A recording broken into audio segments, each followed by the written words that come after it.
We had a plan. Mylo would start daycare around his first birthday, and I would go back to work full-time. But somewhere along the way, we realized that the plan we had made wasn't quite matching the little boy we had in front of us. So on Mylo's first birthday, we made a decision that changed the course of our year. We took him out of daycare. Okay. Today, I want to share why we made that decision, what happened next, and what this season has looked like since then for us. Before I begin, I want to say something that's super important to me. This isn't a video against daycare. I know so many amazing people who work in education. I know children who thrive in daycare. This is only the story of our little boy, our family, and a decision that felt right at this stage. I love our morning walks. Are you seeing some more ducks, Mylo? Let's see if we can find some more ducks. Going back to work full-time when Mylo turned 1 had always been the plan. We tried to make it work. In fact, before he even turned 1, we tried 3 different daycare settings. Each time, we hoped it would feel different. We kept thinking maybe he just needs a little more time. But as parents, we kept noticing the same patterns. He would spend 2 days at daycare, and then we would spend almost 2 weeks at home because he was sick. Drop-offs became increasingly difficult over time. He would cry when I left, and the educator told us that he often cried for much of the day after I was gone. But what stayed with me the most wasn't what happened at daycare. It was what happened afterward. When he came home, he didn't quite feel like himself. His little spark felt dimmer. His curiosity seemed quieter. His expression often felt neutral. Around that time, a friend in Sweden mentioned that many children there don't start daycare until around 18 months or even later. Hearing that didn't convince me that one approach was better than another. It simply reminded me that there isn't one universal timeline for childhood. Different cultures make different choices. And somehow, that made me feel less like we had to force ourselves into one path. Around the same time, I also read a lot of information and resources provided by the Center on the Developing Child at Harvard University. It made me reflect on something I had quietly assumed, that Mylo needed constant interaction with other children at this stage. What he actually needed was to interact with a significant other through serve and return. It's the idea that babies build their brains through thousands of tiny back and forth interactions. A look, a smile, a sound, a response, over and over again. 1, 2, 3, you ready?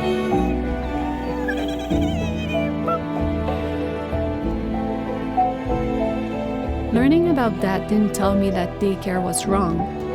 It simply helped me reflect on how much Mylo seemed to crave those one-on-one interactions during this stage of his life.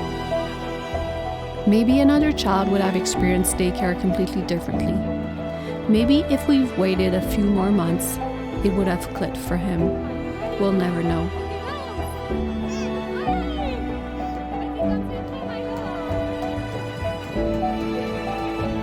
But as parents, we felt it was time to listen to what we were seeing and mostly feeling. We had been talking about this decision for weeks, maybe even months. Part of us kept dreaming about another possibility, but making that choice felt scary. Because it almost meant letting go of the plan, and maybe because there was also this quiet pressure of what I was supposed to do, going back to work when he turned 1. Then, on Mylo's first birthday, we built a little shelf for his toys. But the most meaningful thing we gave him that day wasn't something we built. It was a decision. We took him out of daycare. Looking back, I honestly think it became the most meaningful gift we could have given him. Not because we bought him something, but because we gave him something much harder to wrap. Time, presence, possibility. The chance to keep discovering the world at his own rhythm. I also want to acknowledge something important. We know we are incredibly fortunate that we were even able to make this decision. Before becoming parents, we saved as much as we could. We tend to live pretty simply. Our families are an incredible source of support and spend a lot of time with Mylo. Our work as entrepreneurs also gave us flexibility that many families simply don't have. I know that this choice isn't available to everyone. I never take that privilege for granted. So, what happened in the past 3 months after he left daycare? I want to be careful here. I'm not saying that every change I'm about to mention happened because we left daycare. Babies develop incredibly quickly. There are so many factors that shape who they become. These are simply the changes we've observed over the past few months. The first one, he hasn't been sick in the past few months. For the first time in what feels like forever, we've been able to simply enjoy our days together instead of constantly recovering from another virus. The second, he started sleeping through the night, around 10 hours, every single night. The third, the separation anxiety that had become so difficult has changed dramatically. Whether I'm leaving him with his grandparents or someone he knows well, instead of tears, I now often get a smile and a little wave goodbye. The fourth is probably the one that moves me most. His curiosity. He wants to explore everything. Birds, water, dogs, squirrels, music, stickers, tractors, ducks, watching other children. Is that a car? Our days have become incredibly rich in experiences. There's a bird. Bird.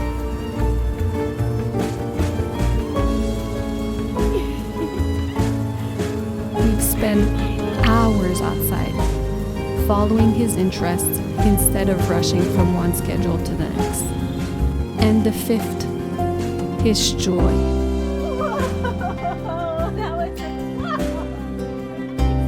He laughs so much these days. The kind of deep, contagious belly laughs that make us laugh right along with him.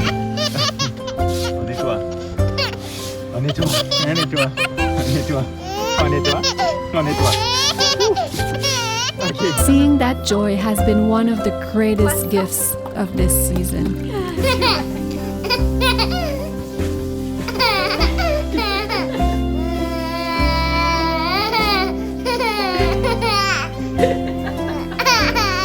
Going back to work full-time didn't happen.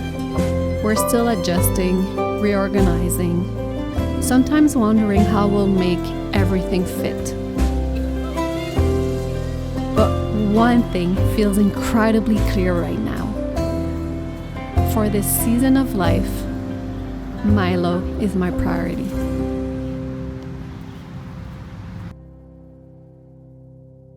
As I'm filming this, summer is just beginning, and it already feels like a season filled with firsts. Here we go. Yeah, mama. His first real steps, It's like,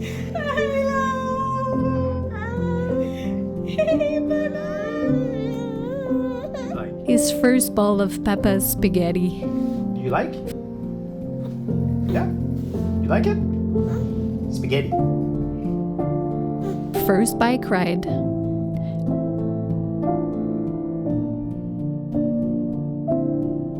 learning to use a fork,